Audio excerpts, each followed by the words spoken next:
what up? It's your boy King Jack Martin. I'm in the building. Once again, another fire episode. Appreciate y'all liking, subscribing, tuning in to the channel, checking us out on all the streaming platforms. I'm here with one of my brothers, you know what I'm saying? When I first got to LA, you know what I'm saying, and started going to Monday Night Vibes, he's always just been a low-key, cool cat, humble about what he do, but he's always making moves, you feel me? He's a director, actor, producer, rapper. He just does a man of many talents, you hear me? I'm in the building with Xen Lounge. What up, my boy? Appreciate you, my boy. Yeah. Talk to the people. Appreciate you. What's good, y'all? It's your boy. Everybody call me Rome, but I got 4 names. My name is Anaz Rhome Silvers Cotton. For anyone who knows me as Anaz, you've known me 10 years or longer for sure. Yeah. Really, truthfully, I'm here to create. Yeah. I like creation of all aspects, from dance to music, film, events. Don't play with us. We might be in fashion soon too, maybe. You know what I mean? Like, Yeah. I don't want to limit anything, but yeah, just capitalizing on what I'm good at. Type vibes. Now, I ain't gonna lie, my boy actually really go crazy on the dance floor. He's super mad low key with it. You feel me? So let's get into some origin things, because people see where you are, but they really don't know your story and the beginnings. You know what I mean? Right. Of how it all started. So let's just start with dance. When did you fall in love with dance, and how did you know that was just a gift that God gave you, and what do you want to do with that gift? That's exactly what happened. It was a matter of God having to introduce me to it, introduce me to the possibilities. Because I still remember a time when Nana told me she asked me to dance. We were at somebody's wedding, right? Okay. You a kid, you got your little tuxedo on. Yeah. And shit, but Type I shit.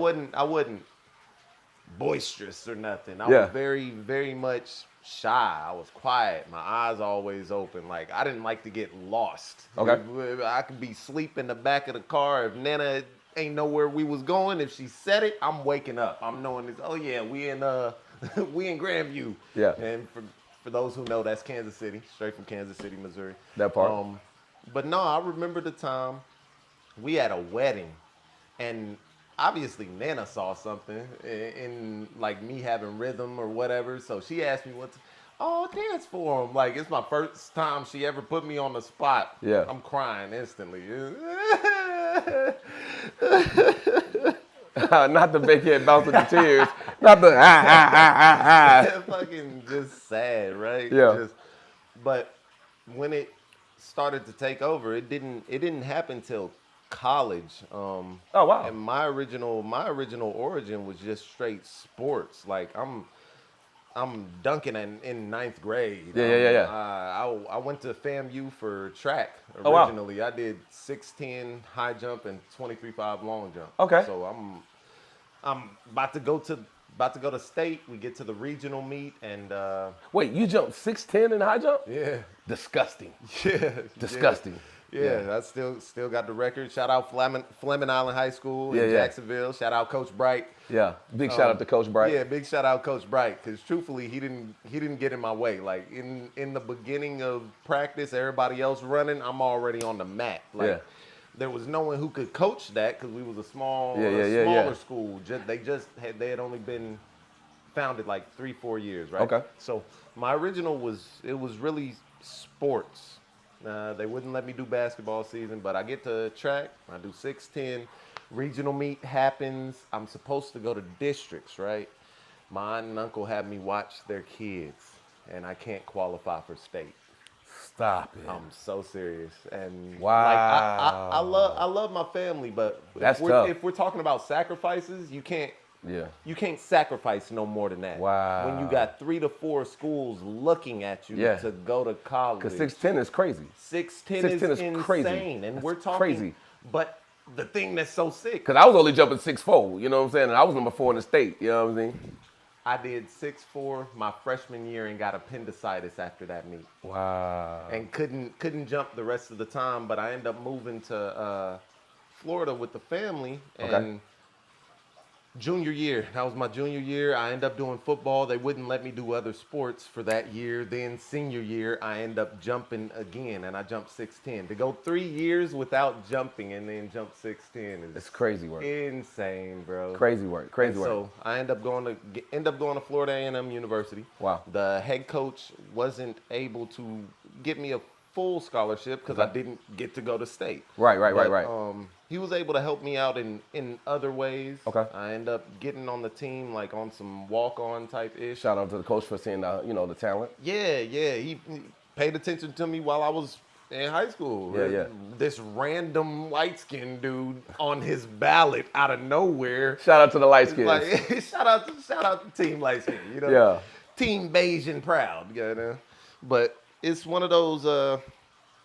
It's really a crazy story because the head coach next year gets fired for unemployment fraud. Wow. And they take everybody's scholarship. They take everybody's. I'm about to get on mine. That's they crazy. take everybody's. I'm like, you know what? I'm not running for free. I'm not giving you guys work for free. This is slave labor at this point. If I do anything more without any type of contracting or anything, I'm cool. So I'm glad you said that because most people don't understand the type of money athletes actually bring into the college. They don't know Until now. Right? Until now. I mean, now the NIL now deals they're getting paid. Yeah, is totally not playing different. that. Yep. You know what I mean? NIL is totally different. So shout out to everybody that is getting NIL. But for the athletes that didn't, you know what I'm saying? You had situations like someone like a Jameis Winston stealing crab legs and doing all different type of crazy mess, you know what I'm saying, in college to survive because if you wasn't getting the envelope from the guy, from the boosters, you wasn't getting the envelope, you know what I mean? Allegedly, allegedly. You were struggling. You know what I'm saying? You were struggling as an athlete or whatever. So how did it feel when you found out that situation was taken from you? At first, okay, what's next? Yeah. And then, oh shit, what's next? Is opening. It went from me looking at a hole kind of like this to, oh shit, the range is bigger, or I'm not even supposed to be looking over here. Everything I'm supposed to have is elsewhere. Yeah. Let me figure out what that looks like. So I think that's dope because a lot of times people only have tunnel vision and they really don't see that life is saying, hey, I got so much more for you if you're open to it. Right. A lot of times when we don't get that one thing, we shut everything else, you know what I'm saying? But we're not open to all the different experiences and all the other doors that just open up because we're so busy trying to pull at this one door. You don't see, bro, you got so many different gifts, so many different talents, so many different opportunities, you know what I mean? And actually, this is more for you. Yes. It's bigger and better, but because you're only familiar with this door, you minimize. You minimize yourself, and you're not willing to step out of your comfort zone to see all the other bigger things that I have for you. And even bigger than that, sometimes if you can't see it, you gotta allow someone else to speak it into you. A lot of times we deny what the possibilities are. I didn't tell myself I was a producer. It was Tally Brinson. Shout out Tally Brinson. Big shout out Tally. Big shout out Tally Brinson. Yeah. I'm sleeping on the couch of the Strikers house. The G shit, Brandon Mitchell. They're all big brothers. You feel me? Yeah. Kyra Hawkins, like Joel Daly, like all of them are big brothers. Shout out to the bros. Shout out to the bros. Shout out to the bros. Shout out to Florida A&M University. You dig? So I'm downstairs. I'm in the living room. In the kitchen, and I'm whipping.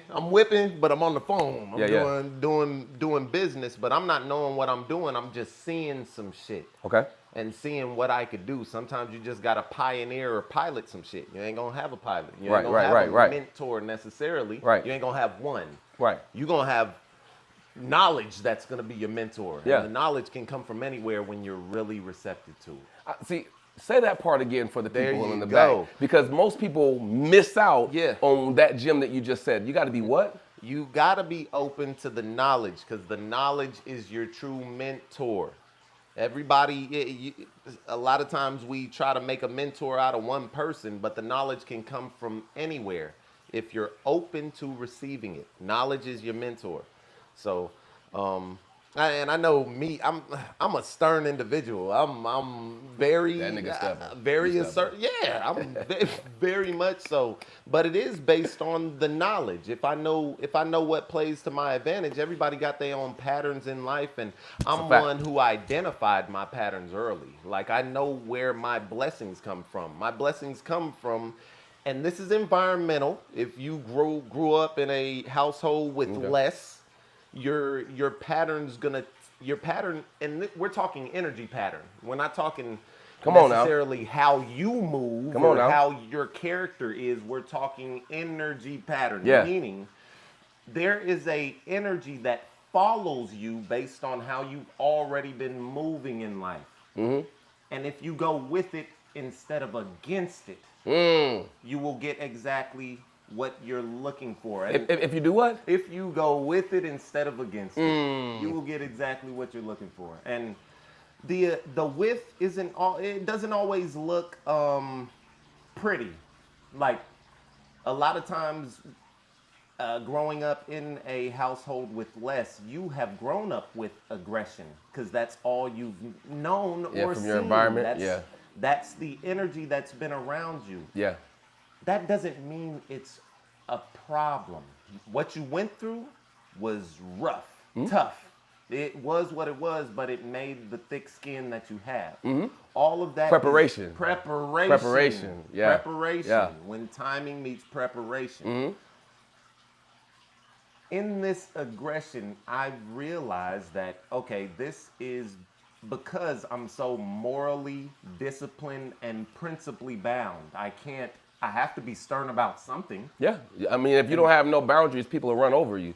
You know what I mean? And what you say no to, you're not saying yes to yourself. And when you start, I'm sorry, when you start telling other people no, you're saying yes to yourself. Yes. You know what I mean? Yes. But when you don't tell people no and you start doing things that you don't really want to do, people are going to walk over you because you're allowing it, because you have no boundaries. And when you start saying yes to yourself, you're actually saying yes to them, and they have no idea. Yeah. They have no idea that you have to live out your journey in order for you to be impactful in theirs. Yeah. Like you can't just expect what I'm doing, cultivating my stuff over here, to be able to, okay, just bring it over here. Nah, sometimes you got to get behind that person that's been on their own doing it. Get behind them because they really have an idea of where they want to go.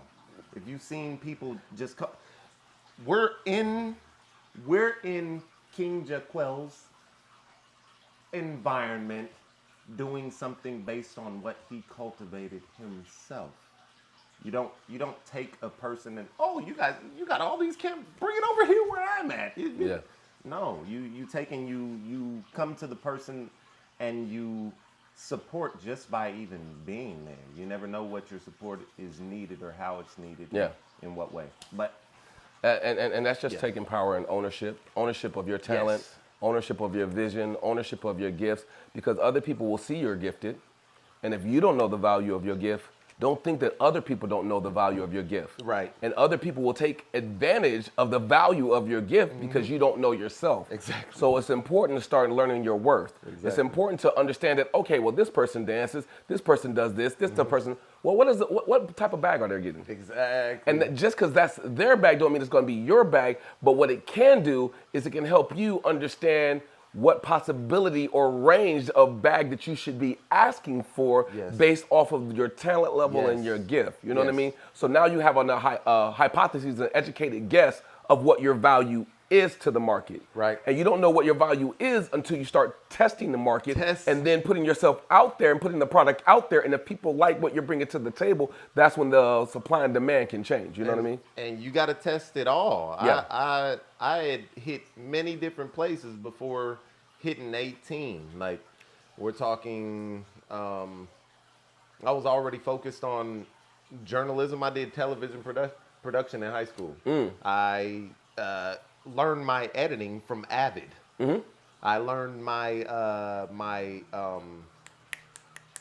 charismatic skills. I was the sports announcer for the school. Yeah. Also took and focused on the school newspaper. I was writing the sports section for the school newspaper. Yeah. So it's like taking and really expounding. Even in that, they were teaching us how to go and get sponsors for the school newspaper. My first sponsor was $1,500 from McAllister's Deli. Dope. Shout out to McAllister's. Shout out to McAllister's and them supporting the school and the students for doing their thing. But like certain things like that those are the things that I pull from even to this day. Like it didn't take me many times to figure out the shit works. Yeah. We and no disrespect to our education system, but all disrespect, I ain't gonna lie to you. Cause sometimes y'all be on some BS, I ain't gonna lie. That prison system. Yeah, we get I ain't gonna go there. That's a whole nother conversation. It is. We get stuck in a rhythm and we think we're learning. We're really just we're getting stuck. We're literally trapping ourselves. Napoleon Hill, y'all should check out this book. It's called Outwitting the Devil. So when he talks about getting stuck in the rhythm, he calls it hypnotic rhythm. And you're hypnotized to wake up to do the same thing every single day, which is insanity, but you expect change. So a lot of people are programmed to live crazy and don't get the changes in their life because they don't even realize that they've been hypnotized and they wake up and do the same thing. But in order to do something different, that means you got to be uncomfortable. You got to be willing to grow. You got to be willing to step out your box that you have been in this so long when there's so many opportunities all around you. The question is, are you open to using it? Yes. Let me flip it. Let's say I go to the gym and I only work out my chest and my arms, right? And I miss leg day. I'm walking around looking like Johnny Bravo. That don't mean the legs ain't there. That just means I haven't exercised that muscle. Yeah. So when it comes to your dreams, your gift, your purpose, you have so many other things that you can use. You just ain't exercised those muscles yet. So that's why you can't walk through those doors yet. Right. Because each door in your life has a requirement. The question is, do you meet the requirements of what you're asking for that you want to walk into? Right. And in order to meet the requirements, that means you have to do things differently in order to start meeting these requirements in your life. Yes. Because this door asks for something different. This door is asking, so what are you choosing? And you got to remember how Rome was talking about, well, I did journalism, I did sports, I did all these other things, acting, school. Before but you guess what? 18. All these were different seeds to prepare a table for future blessings that you didn't even know that was on the way. And that's... Woo! Come on, man. I'm setting it up to lead to it. That's what's so sick. Come on, man. I'm with you. We're talking, the dance didn't fully manifest until college, but I think between that and the theater, those were the two last pieces. Okay. I had already started focusing on television production. Yep. I had already started focusing on writing with the newspapering and the journalism. I had already Shout out to your fire movie that I won't speak about because that's an exclusive. And when that dude drop, listen, I'm telling you now, when that dude drop, remember, you heard the exclusive here, it's about to be a banger, you hear me? Yeah. We ain't even gonna open up that door. We ain't gonna open up Pandora's box. Not yet. Not that can of worms. Nah. Shout out to Real Hill though. But it's dope that a long time ago, because I didn't know that you was doing all this in high school, you know what I'm saying? Yeah. So it's good to know because people see like where you are. Even band. I played clarinet, saxophone. I played sax. I was alto sax. Alto tenor, you know what I mean? Yeah. Me and my boy Corey from 6th grade to, well, I played from 4th to college. Once I got to college, transition. Got a little different on you. Yeah. But me and my boy Corey McKenzie, we used to play This Is the Way We Ball every morning. This is the way we ball.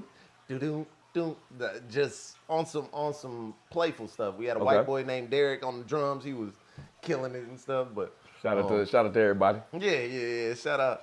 So starting off with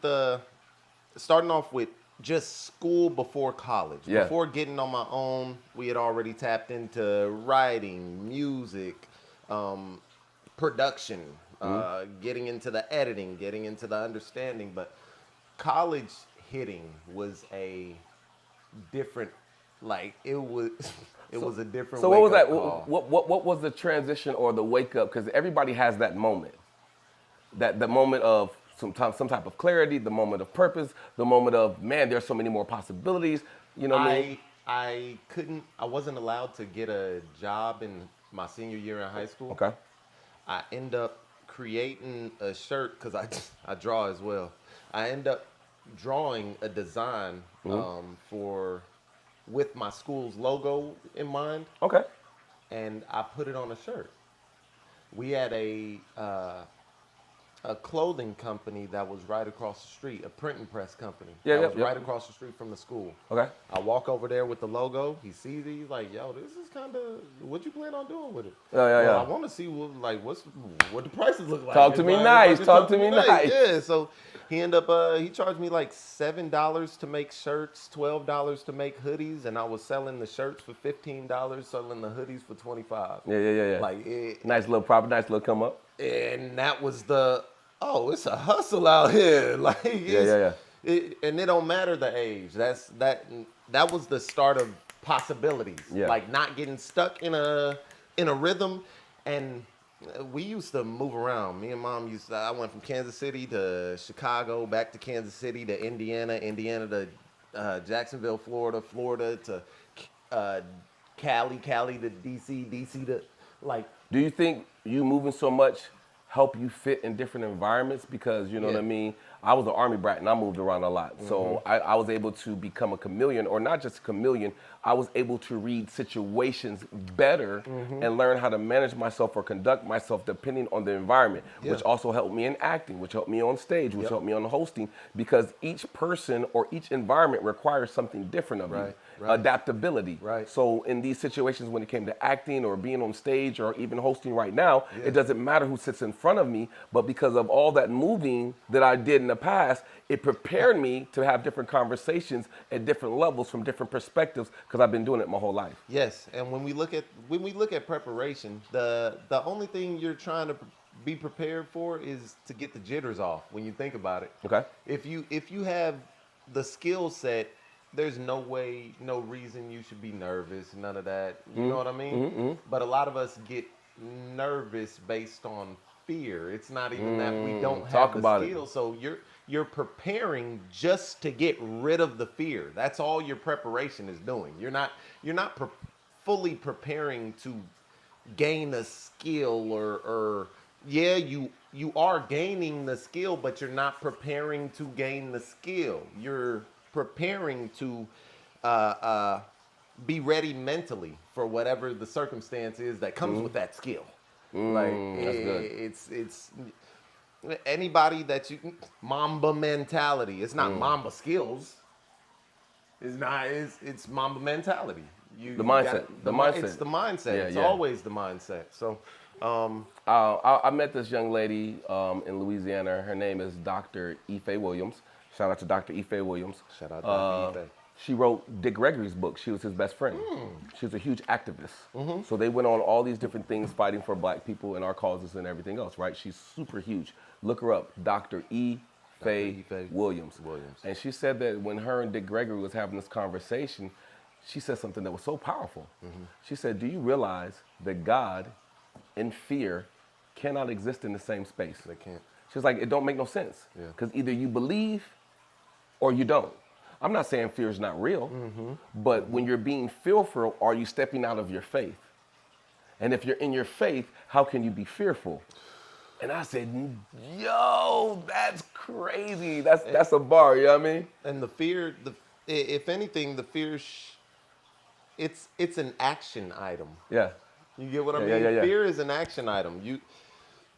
To fear and then stand still and not do anything about it, you're gonna get eaten alive. Fear is just an action item. It activates the faith more than you've been able to. It's.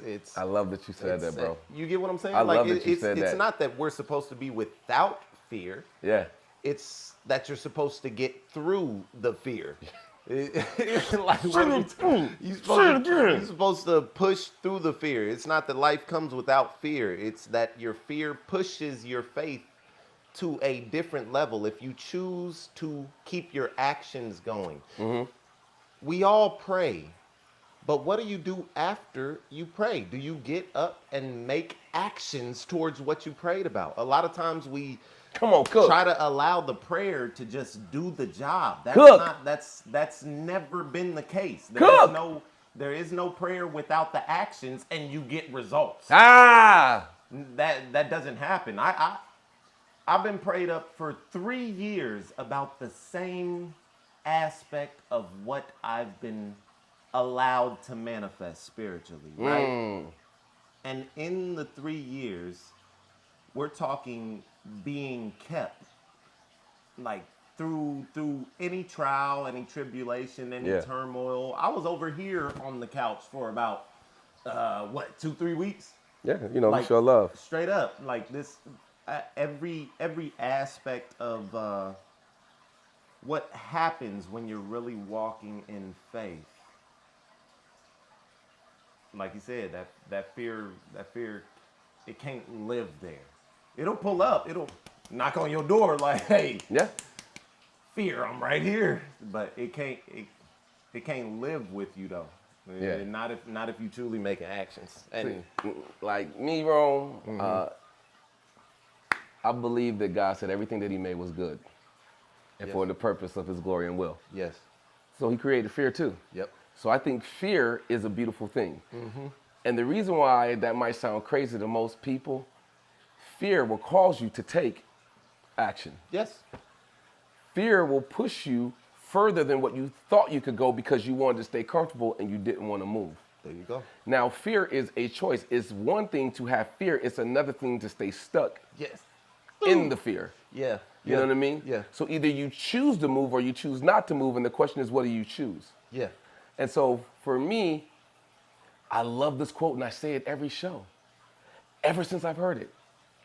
Amir Suleiman said, you know, remix to it a little bit, do you not know that death has mounted its steed? Ooh.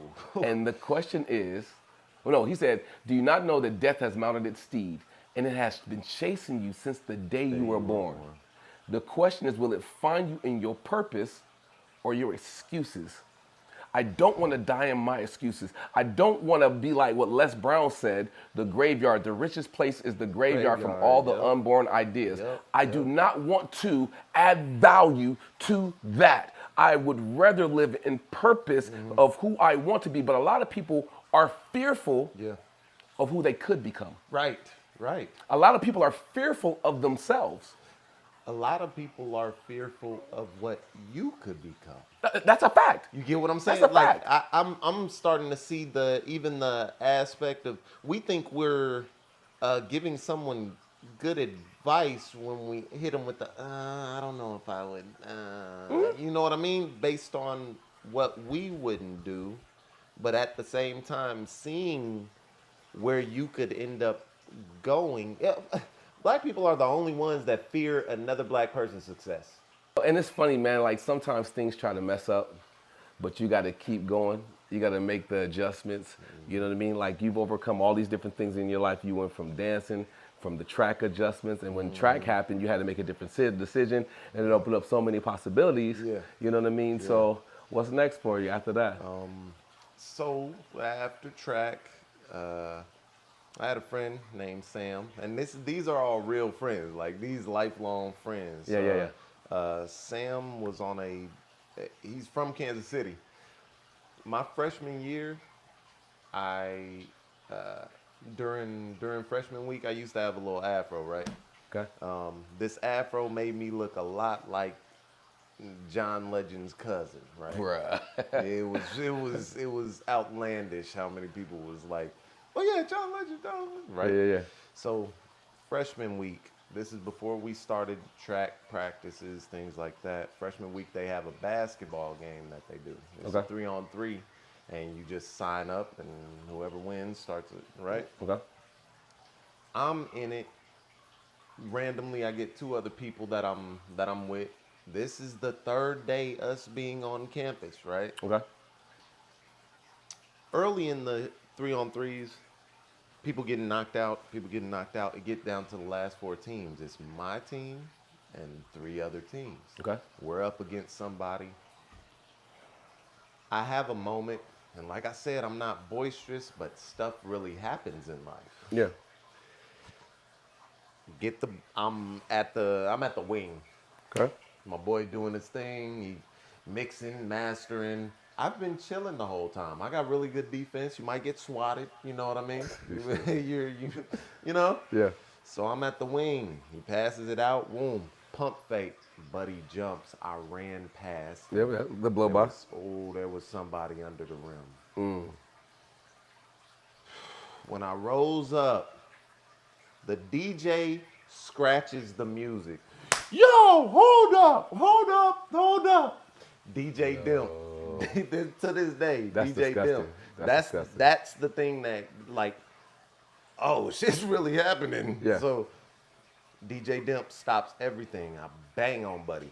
DJ Dimp stops everything. Shout out to DJ Dimps. Who is this light-skinned nigga? Yo, wait, come here, Light Bright.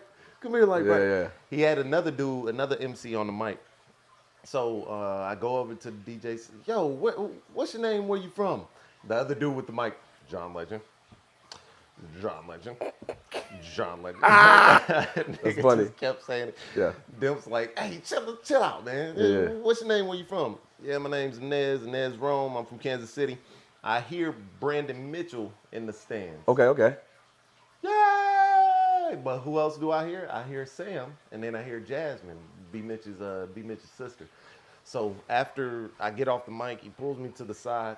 Hey, we need somebody else. They bring another dude in there to challenge. They literally stopped the games for me and this other dude to have a dunk contest. It's this 6'5" dude, there right? Go. He throws it up. He goes, and we're matching dunks basically. Okay. He throws it up, bounces, goes, grabs it, puts it in. I throw it up, but I throw it up further out. I'm not gonna lie. Yeah. I'm real strategic with my shit. I throw it up, I go get it, but it's on the other side. Other rim, and you come catch it. Yeah. And I go grab it, pull it back, boom. Yeah. Everybody's going crazy. Yeah. Everybody's going fucking crazy. He does something like some. Did you win the contest? 2-footed windmill. No, because it wasn't like that. They literally stopped it after. So I can't count it. Yeah. I can't count it. He does something crazy. My last one that I did, I cradled it. Yeah. Little Michael Jordan. And Mitch comes and gets me, and now I'm over sitting by the alphas. He points up to the stands, and Sam's in the stands. Okay. That's how I first met Sam. Okay. Now, Sam, we're talking my sophomore year. I'm now a sophomore. FAMU, the head coach got hit with unemployment. I'm trying to figure out what I want to do. Sam's on a dance team called Collage Dance Troupe. Oh, wow. I'm not dancing at the time, so he don't know if I can dance. Right. I don't think I can dance. Okay. Hey, man, you should try out for the dance team. You ain't doing nothing. Base. Oh, how that track shit going? Not. All right. You should try out. I think about it, but I don't. Like a whole semester goes by. They get to the next semester. He gives me an invitation to their dance showcase. Okay. Now, when I pull up in that bitch, they're doing Jabberwocky type shit. Like niggas is nice. Dancing. Yeah. What? In a fucking pocket. Yeah. Like, Yeah. I'm like, oh, okay. None of this. No, I don't like riding out. No, I don't like it. I'm not from Florida. I'm Kansas City. You ain't out there whooping. I'm not. Yeah, no, I might whoop. I might. I'm not gonna lie. Whoop. I might whoop. For all who don't know who that is, that's a Florida dance. It's a Florida dance style. I might crazy whoop. For real, I might Wu-Tang. I might even Benny Biggle Wiggle on your ass. But riding out is just not my thing. Yeah. It's not my thing. So, I end up trying to, and the women, beautiful. Shout out Collage Dance Troupe. Shout out to the beautiful women. Sam and Jasmine are on the team. Okay. B Mitch's sister, and the team is at Florida State University. Okay, wow. So I would have to go across the tracks or whatever, which was cool. It was worth it, right? So my sophomore year is dance focused. Now I'm just in it, zoned in. My junior year, I want to go back to, okay, what is my major gonna be? You get what I mean? Because now the track is over. I'm not having anything I'm truly focused on. Okay. And I was thinking about going back into journalism since it was familiar. Right. In school. So I start to do journalism halfway in the semester. No, this ain't for me. And I went to go get a code from the dean of the theater program because I needed the code. He goes, you ever thought about theater? I say, no, not at all. Can I get that public speaking code? Like, no, let me get that for journalism real quick. That next semester, man, he called me in his office, and it was like he knew something I didn't, because I ended up declaring my major as theater right then. Wow. And not even 6 months later, he has me as the lead in a play with alumni. Wow. Like he knew something. Yeah. Sometimes you can just see that it factor. You can see the light. Yeah. You know what I mean? Professor Wells knew. Shout out to Professor Wells. Professor Wells knew. He knew something, and so I'm now doing a play that, by the way, whenever they were talking about, hey, they're bringing this play from a specific writer from FAMU. It was one of his plays that he sent back from New York. Okay. And so they brought it down, and everybody's talking about it in the school from October to about December. Everybody talking about it in the school, and there's this dude named Barry. I'm like, it's probably gonna be Barry. Barry gonna get it. You know what I mean? Like I'm not even considering me. Yeah. One day, Professor Wells calls me in the office, and I'm in the office with him and my teacher, Miss Stringer.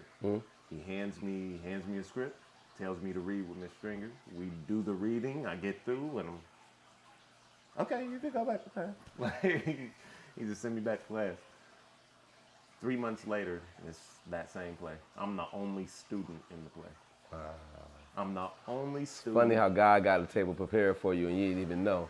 Not at all. I would have still been jumping over some shit. I still would have been like minuscule, using my physical just to blend in. Yeah. That's really what it would have been. Thinking I'm excelling. I'm doing 6'10" high jump. That's crazy. Just to blend in. That's crazy work. Like when you really think about it, 6'10" is crazy. I'm doing it just to blend in. 6'10" is crazy. I ain't gonna lie, 6'10" is crazy. I take and I'm gonna have that on that call with Coach Bright. So that helped you transition into acting and things like that, right? Yeah, and it helped me take dance more serious, because what are we doing? We're doing blocking and staging within dance and choreography. Yeah. Now I'm already knowing how to move on stage. all these things line up together, the alignment.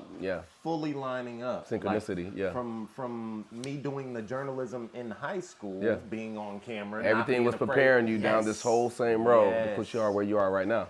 FAMU gets hit with a $73 million budget cut after that play. I don't get financial aid. See, Bing! See, here's the thing. That's funny how things line up, because my next question that I was honestly going to ask you was, when the storms hit, how do you overcome the storms? I took prayer. You go, once your actions have no place, you get what I mean? Mm-hmm. Like all of the actions that I was taking up until that point was for a prayer that I prayed long before I had gotten there. So if I'm doing all of this if I'm putting a thorough prayer out there, it's going to be to completion. All of my actions are going to complete that prayer. That's good. One second. We're not going to pass that moment. Yeah. I hope y'all really heard what he said. All my actions complete what I prayed for. Yes. I'm not just praying to pray. Yes. But I'm putting actions behind what I prayed for. Yes. Because faith without work is dead. You can pray all you want, but if you don't get up to put into action, then nothing's going to change. You have to follow through with the action. So I'm glad that you said that on your segment, that you put it into action. Yep. And every time you put something into action, that means you're showing up differently because you're in motion. In motion. And when you're in motion, life can never be the same because you're moving differently. Mm-hmm. And so when you move differently, life is going to move differently for you. Naturally. Yeah, I love that. I just wanted to put that gem out there that I heard that. Yep. So when all of those actions had reached their end, and you start to notice they reach their end, because the things that you set up perfectly don't align perfectly anymore. Mm-hmm. Like, and we're talking, you're supposed to go to school, you're supposed to get a job after, you're supposed to. What happens when the schooling stops? I'm talking $73 million budget cut, I don't get financial aid. Mm-hmm. And that's something that's out of your control. Bing. All right, time to go back to prayer. If I can't control it, I know who can. Yeah. Out of desperation, I find myself in my car. I had a 92 Saturn. It had two 12s in the back. I got it for $1,000.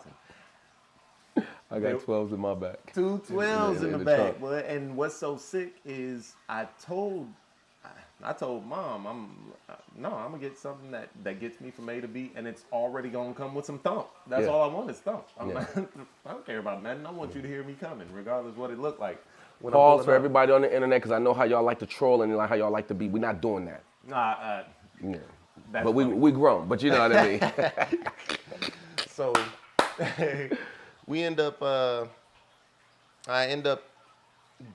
I had that for the whole year. At the same time, the budget cut happens, my car breaks down. When it rains, it pours. When it rains, it pours. I'm in the car.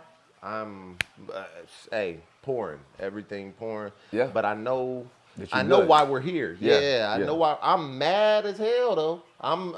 This don't come. Which you have the right anger. to be. You have the right to be. You gotta feel those emotions. Anybody who runs from anger, sadness, all of that shit, you ain't running from it. It's gonna find you, and it's gonna find you at the hardest point if you don't deal with it as it's going on. You can't think you cutting people. Mental health is real. You can't think you cutting things and people out your life dealing with it. That's not dealing with it. So I'm in the car.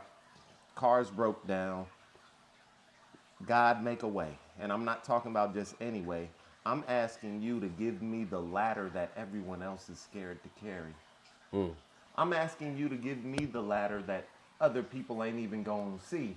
I'm asking you to give me the ladder right now for the people that I haven't even run into yet. Man, you know that reminds me of, I just had Zachariah on the show, and we were just talking about affirmations in the morning and prayers in the morning, because, you know, Kevin Doorman was like, yo, listen to gospel every morning. Yeah. Just wake up and be in gratitude. Yeah. So in gratitude. And I'm not going to act like I'm old holy art that. No, I ain't saying all that. Not at all. But I'm aligned. I stay in it. Yeah. In gratitude, he said, God, thank you for the favor, for the things that I cannot see and don't expect. And I said, yo, what did you just say? That's fire. He was like, thank you for the unexpected blessings and favor. Yeah. Thank you for the unexpected blessings and favor. You know how many things that happened in my life that I didn't expect, that I just found favor, or people that just rock with me, or people just show up with me, not because I'm asking or I'm begging. It's just, bro, I love your energy. Yeah. I love how you carry yourself. I love how you talk to people. I love how you always have a good time. Yeah. You always show love, favor, and people just show up. How you getting so many people to interview? Favor. Yeah. Unexpected blessings. Yeah. I can't drop who's coming on the show yet. Y'all gonna see that. I got a big name about to pull up, but it's just all favor. From seeds that I planted a long time ago. So I love the fact that you talk about the preparation from the seeds and the things that you prayed about so long ago that you continue to put in action now is coming into the harvest. You know, a pastor says seed, time, and harvest. I'm still benefiting off an 18-year-old prayer. We're talking a prayer that I made at 18 years old, I am still benefiting off of. Not even just that, but the people who prayed for you. Oh, that's always given. Those are the intangibles. Those are the things that we don't know, that don't come from us, but come for us. Yeah, I knew you guys was gonna do it. Yeah, I know some of y'all gonna do it. Even the ancestors, you know what I'm saying, that prayed a long time ago. That's why I want to say this to us, right? Let me get a little quick close up. How can you be so comfortable in your comfort when the comfort you have come from the bloodstains of people sacrificed for you? You wouldn't even be having anything that you have right now if people didn't die in order to give you the freedom that you have right now. Hung, raped, killed, waterboarded, imprisoned, all these different sacrifices for you to have the freedom that you have today. How can you be comfortable in just staying complacent when there were so many sacrifices so long ago to give you the opportunity to go get it today? So I challenge you, if you're able to take your next breath, so somebody just died while we were having this conversation, if you are still here right now, you're able to take your next breath right here, right now, I challenge you to become the best version of you. Yeah. Straight like that. Because there's only one you. So that means you're the best already, but I challenge you to be the best version of you. I challenge you to stop being complacent, making excuses not to go do what you need to go do to become who you've always been and who you can still become. Because it's more on the other side, and you're paying a price to stay the same or a price to change. Which price do you want to play? You feel me? Yep. Or pay. And to add to that, no matter if the bad or the good is happening, nothing's gonna stop. Yeah. So trying to, oh, let me take care of this bad and then I could get to the good, or let me only be in the good and then I could get to the bad. They're not gonna happen without each other. You literally have to allow life to happen. Don't turn down your blessing because you feel like the turmoil is on your back. That doesn't make any sense. A lot of times we put ourselves within our problems so much that we can't see someone else as the resolution. Yeah. Yeah. We don't. And we become our biggest enemy. Yeah. So you know, even with family and friends, you know what I'm saying? Like, I never knew my father, you know what I'm saying, my whole life. And those were different things.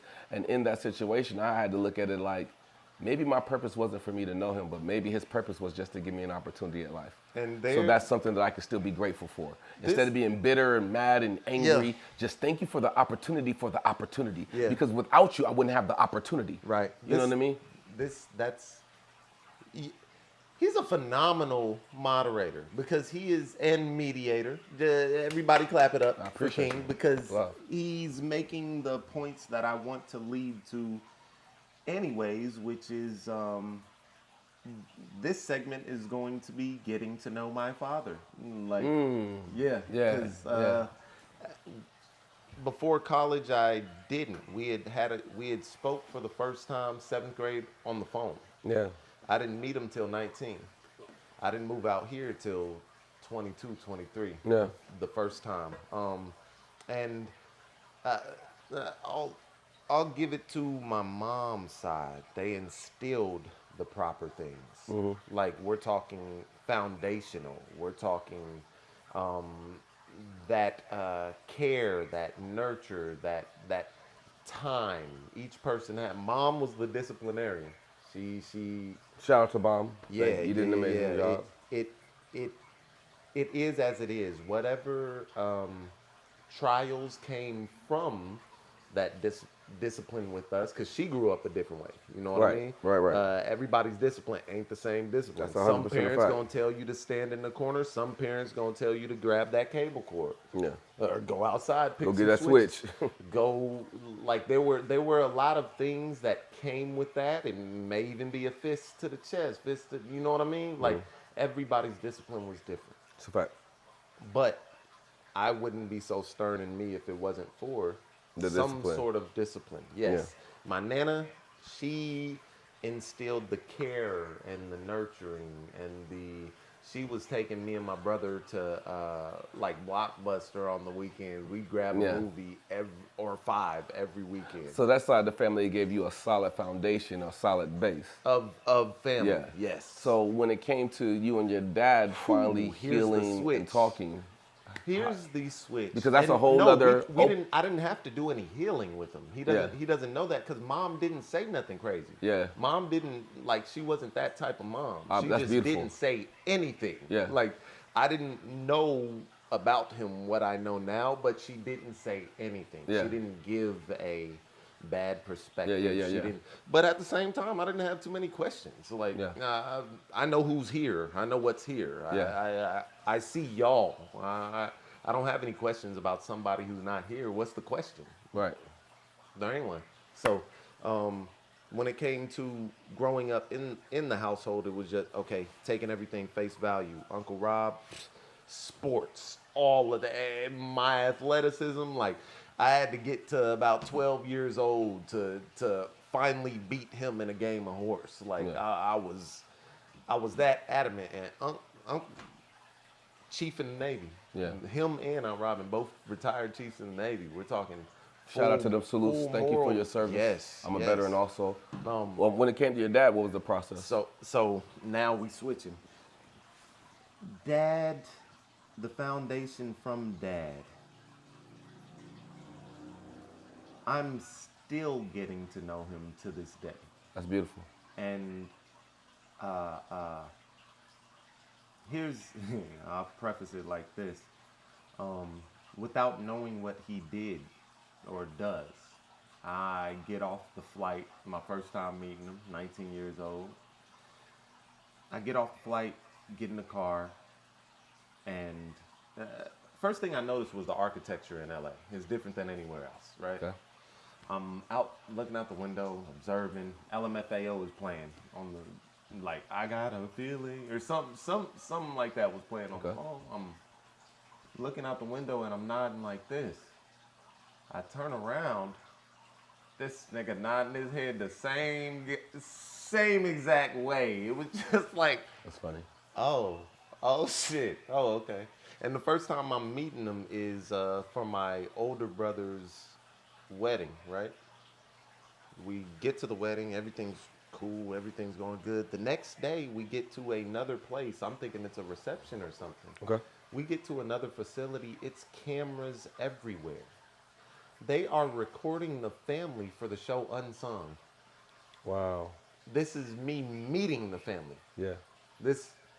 I'm standing around, like I'm just watching everything and I have nothing to say. I don't know what to say. I don't know what's going on. I am baffled. It's a whole new world. I'm blown the fuck away. Yeah.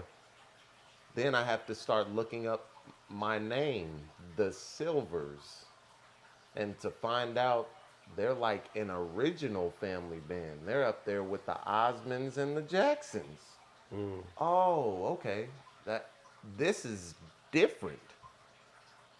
You put on top of that, my dad's the one producing all the music, writing a majority of it. He's the one who transitions to Shalimar, Dynasty, The Whispers, Lakeside. Yeah, legacy. Producing Straight legacy. all of their stuff. Yeah.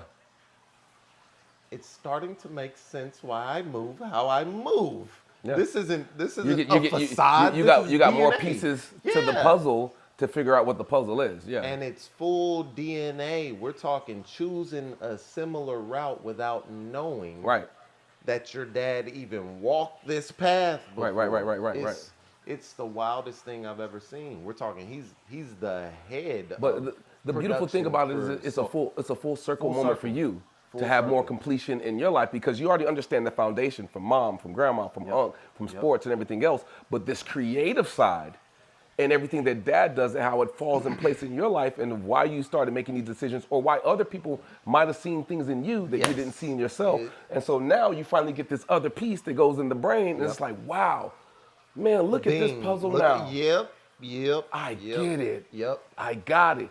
And now you're gonna face your own different challenges in life, right? Yeah. But the preparation from as a kid, from all the different struggles, all the different problems, is now prepared you for the full picture that you see in front of you. Right. So now you are stronger to be able to handle it, because they say different levels, different devils.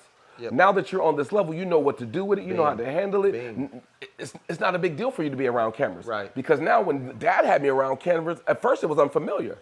But the more you're around it, the more comfortable you get, the more you understand it, you know? And the thing that's so beautiful about it is I chose it. It wasn't something I knew he did.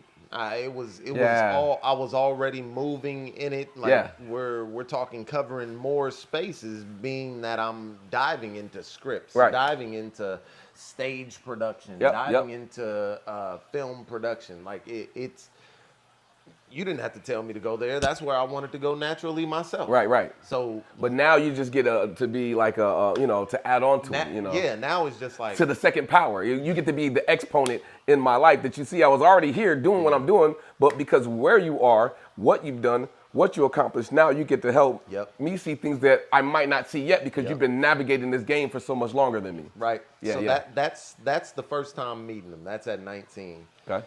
3 years later, FAMU gets hit with the budget cut. I don't get financial aid. I'm in the car. I'm praying. I asked God for the ladder. And where does the ladder take me? Takes me to LA. I sell the car for $350. The parts, $353 at a junkyard. Right. I checked the flights. There's a flight from Fort Lauderdale to LA for $63.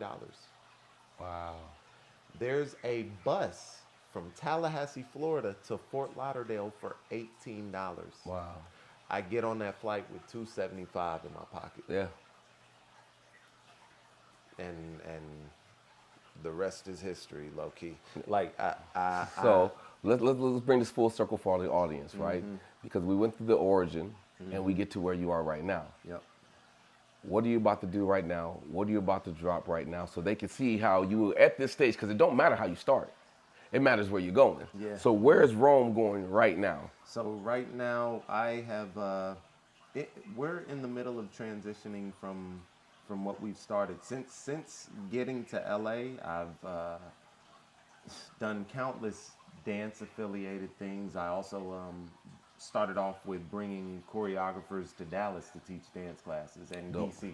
Dope. So while I was in those spaces, I was still instilling in the arts communities there. And then once they came out here, it was nothing. Soon as I got back, it's just like, oh snap, you made it out. Oh, you made it out here. Right, and that's from taking that trip from LA to stepping go out out on faith. DC, Dallas, then coming back. And since being here, had like even the privilege of doing Xen Lounges events with Tisha and Dwayne Martin. Shout out to Tisha and Dwayne. Yeah, 2015 to 2017.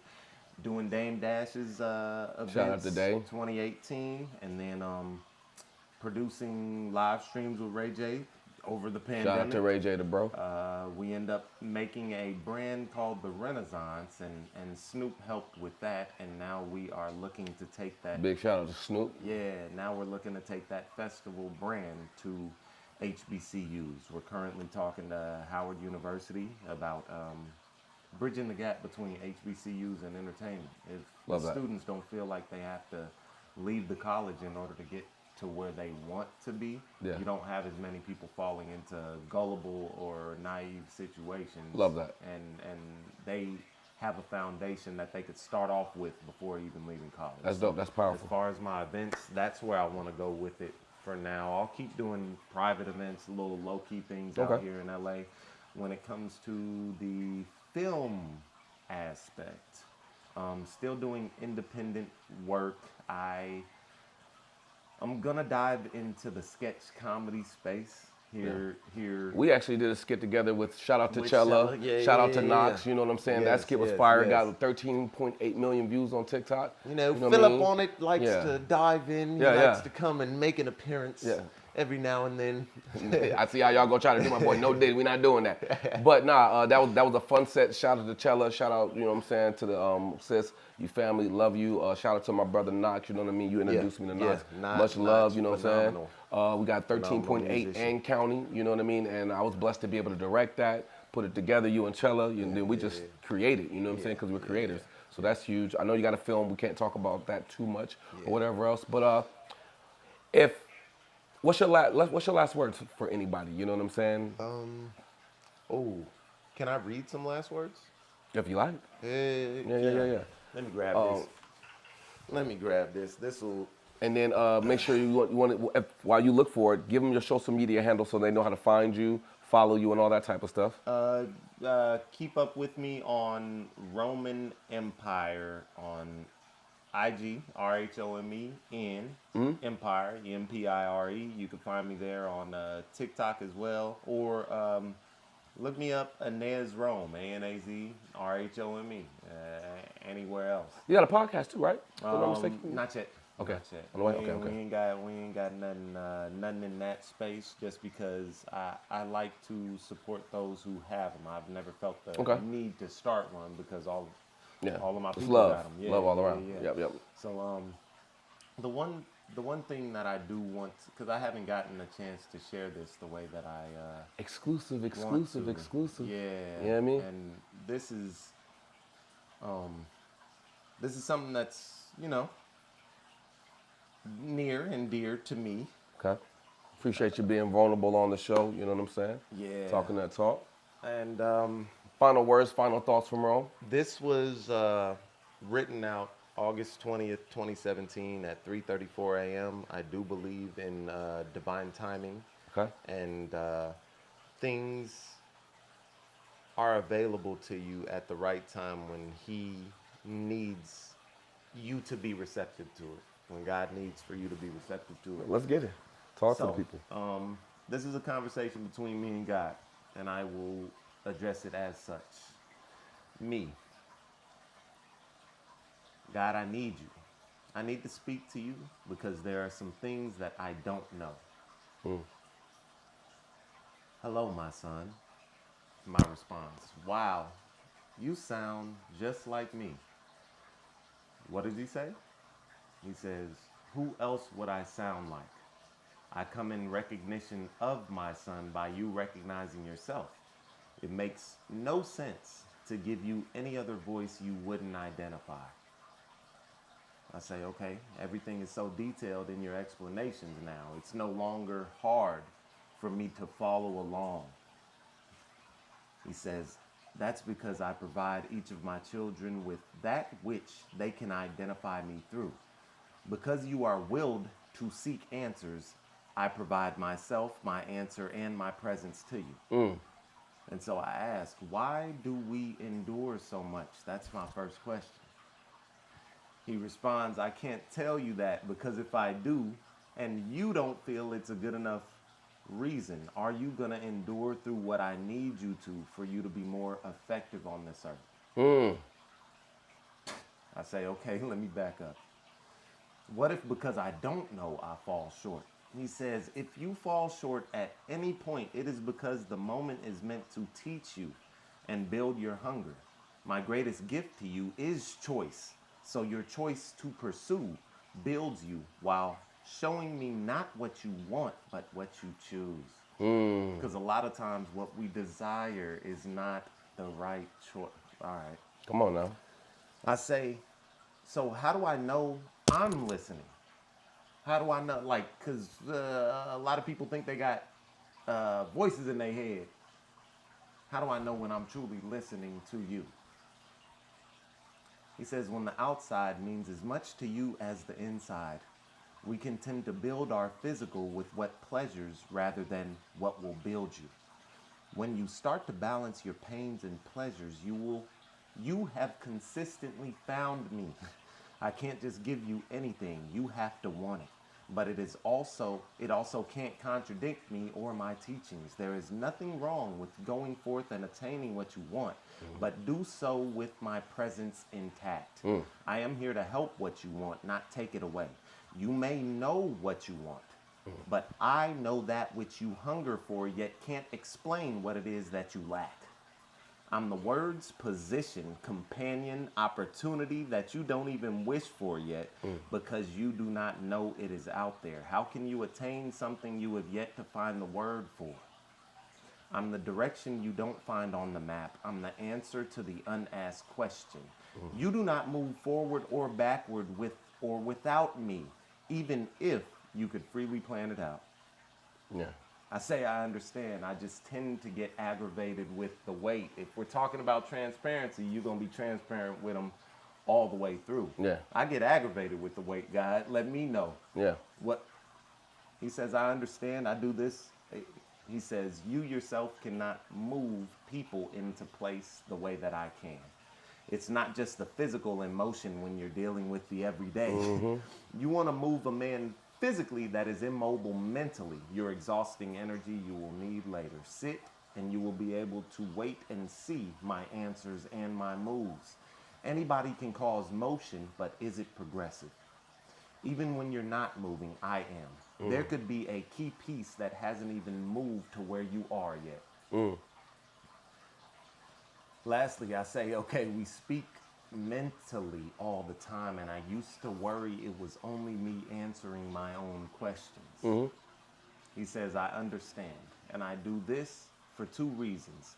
If you can trust my words and that which I ask of you, I can trust you making the right decisions on your own, because my choices become your only option for yourself. And also, I like for you to hear yourself confirming the resolution. You're your own motivation in any moment. Fire. And that's where we at, man. I'll leave y'all with that. Don't take no for an answer, and keep pursuing it. Yes, know the difference between which no's and which yeses.